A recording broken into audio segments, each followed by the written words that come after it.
Hey guys, hope you guys are safe and staying cozy in this period. Given the current circuit breaker in place, I thought that it would be the perfect time to try something that I've been always wanting to do, which is talk about my sneaker collection. I recall my first pair of nice crepes being a pair of Nike Dunks back in upper primary. Funny how it's come full circle with like prices skyrocketing and the silhouette being so popular right now. Um, so yeah, it's been a long time coming. Things really kick-started back in upper secondary. So that's when I got more spending power, and especially during army days as well. The NSF paychecks coming through and I kind of bombed it all on shoes. Not the best decision.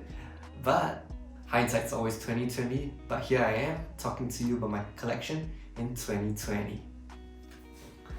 Woo! Let me start the video off with my luxury sneakers. So here's a pair of Common Projects Achilles Low in black. Caught this off Net-a-Porter. It was on sale and these are the women's version. Shout out to Small Feet Gang Gang. But you know what they say about men with small feet? No! The sizing is the same for men's and women's. This run really big. I usually wear a size 9, that's like 42.5, but I wear a 41 in Common Projects. My friends tell me these look exactly like Stan Smiths, but I tell them they're basic, yo. I used to own a pair of Juice collaboration Stan Smiths, but I sold those away because I enjoyed wearing this more. They were more sleeker on feet, they were much more sophisticated as well, and they're really versatile. You could dress them up, you could dress it smart casual. The only thing is that they don't work that well with streetwear fits. Regardless, it's still a great sneaker to have in your collection. Next up, we have a pair of Common Projects B-Ball Lows in a tan colorway. These are loosely based off the Nike Air Force One model, as you can tell from the silhouette and the leather paneling as well. I got this off Carousel from a Common Projects collector who sold them to me for a huge steal at $250 because he owned a ton of them and couldn't wear every single one. I enjoy this more than the Achilles Low silhouette because not only can you dress them up but also do hypebeast streetwear fits with them. Moving on with the Golden Goose Superstars in a white colorway. I caught these from Mr. Porter on sale as well. So if you notice the trend, I only get shoes on discount. So it's thrifty boy nation down in here, you know what I'm saying? Ton of my friends seem to hate on these because they say like it looks like fake Converses. Raymond, why do you get shoes that are pre-distressed? Like, bro, if you can get distressed denim, if you can get ripped jeans, who are you to hate on these, man? I really love this pair. Gun to my head, you had to ask me to get rid of my entire collection. This will be the only sneakers that I have to keep because they're so comfortable. And the colorway is so versatile as well. They work with every single outfit. Next, we have a pair of Maison Margiela German Army trainers in a brown colorway. I've always wanted a pair of German Army trainers in the classic white or the paint splatter colorway. This is not the classic brown that everyone gets, but when I saw this online from a Dutch retailer, I knew I had to get these. So it was on sale, but there was a problem. They only ship within Europe.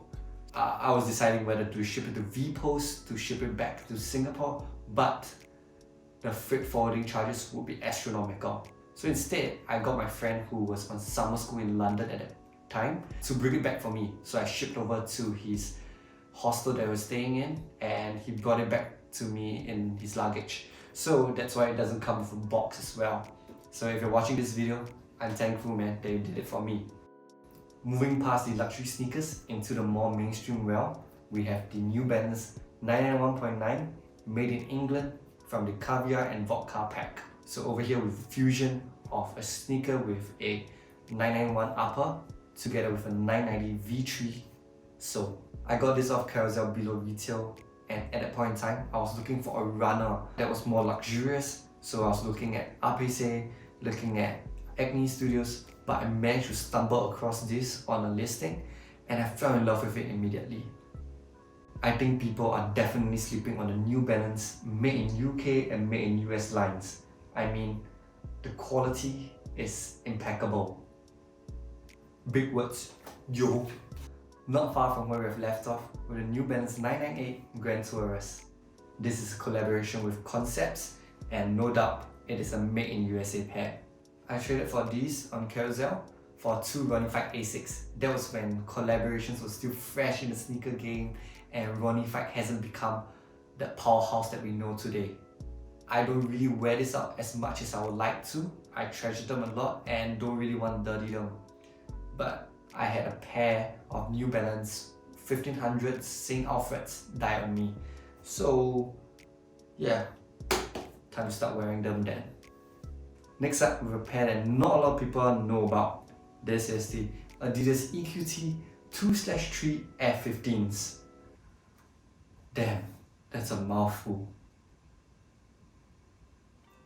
Back in JC, my clique and I had occasional staycations in Marina Bay Sands. One of those times, Limited had a surprise drop of this collection in store.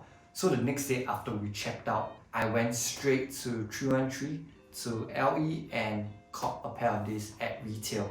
So this is one of the rare few occasions that I caught a sneaker at its original price. Staying in the theme of runners, we have the Nike Air Max 93 Mentals.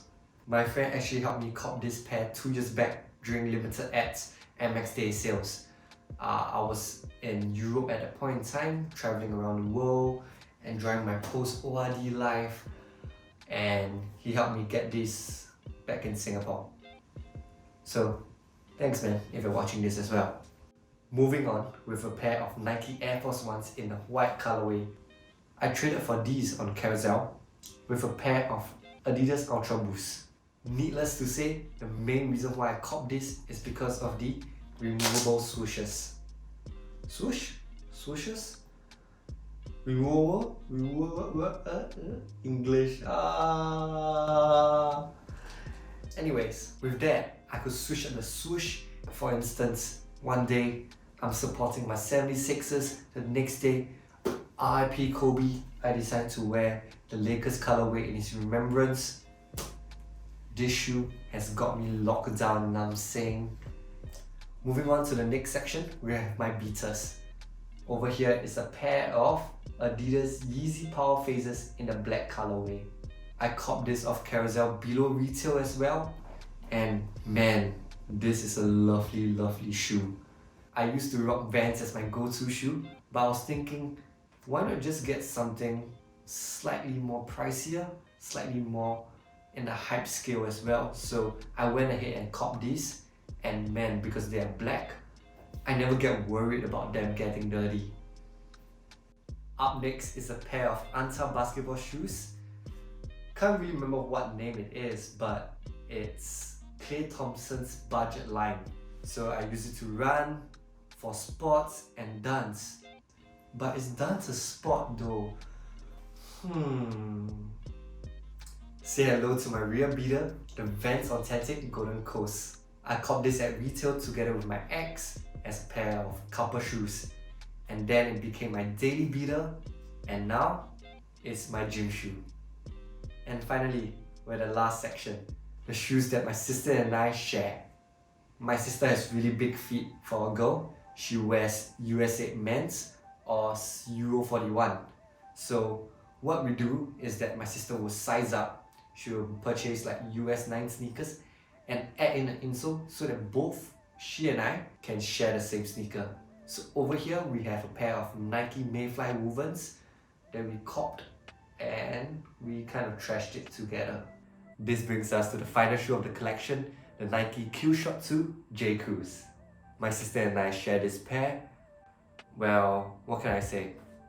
I'm a fashion meme. At least it ain't a pair of CDG Converses though. And it's approved by Bobby Axelrod and Billions. So I'm halfway on track to being a finance bro. Thank you all for sticking to the end. This means a lot to me and I've always wanted to do this. Like and subscribe down below. Cheers guys.